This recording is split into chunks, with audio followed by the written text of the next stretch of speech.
Giant Tree Expedition, Operation Lufthansa, Part 2.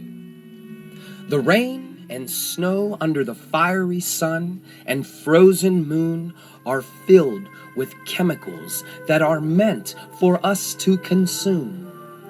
They spray the skies before your eyes. They spray the skies with chemicals that build to clouds and never get gray anymore. Farewell to the turquoise skies and gathering gray storm clouds. It's all a production by harp. Sound the trumpets that alter nature. The rain and snow carried by the wind hold chemicals to be rained down on us all under the newfound elliptical sun. It wasn't time for anything but climbing, his vision being absorbed by the darkness the way a canal drops off into dark water. Wasn't needed.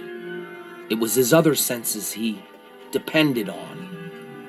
He continued at a steady pace, one finger after another, like a goat fastening with his hooves. His arches ached from squeezing his body into position. Hearing and listening to every little crackle of bark as he ascended, he was suddenly amidst the stars. The firmament stretched and encircled the horizon and all of his vision. 1, 2, 3, 4.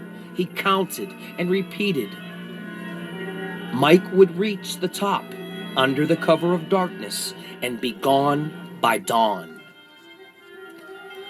He knew it sounded too easy when he felt something around his torso and lower back squeezing him against the side. The pain was excruciating, a chiropractic nightmare. As Mike's breath fled his lungs, he could not believe where he was.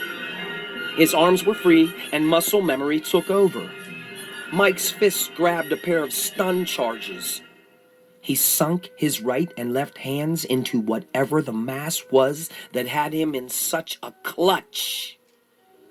The sensitive hair trigger probes affixed to the tips of the tubular shafts he held in his fists pierced the form's exterior and released a dual shock charge that lit the head up and upper body, causing it to be an electrical blue outlined silhouette.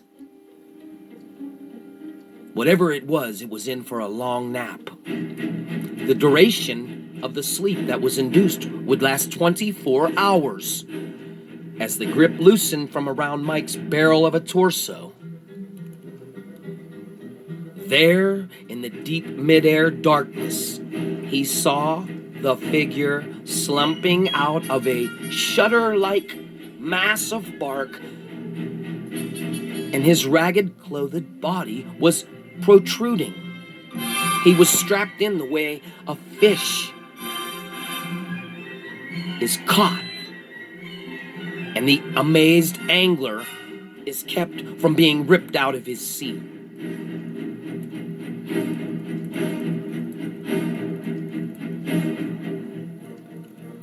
This must be my payback for all the wrong things I've done. Come on, hurt me, make me feel again. All the words and feelings were an escape from the present moment of avoiding harm, avoiding capture, and most of all, avoiding becoming a meal for something. No wonder why there were no birds or critters. They had all been eaten. These stumps were inhabited by living things that fed off of whatever life forms that the megalithic structures attracted. Hidden in the trunk was a complex system. There was a cycle of life happening. It was all hard to compute. These were not petrified structures. They pulled water from the earth. Tiny dripping springs of pure water quenched Mike's thirst miles above the ground. As the glistening water sparkled under the light of the starry heavens, Mike filled a few of his canteens just for keepsake.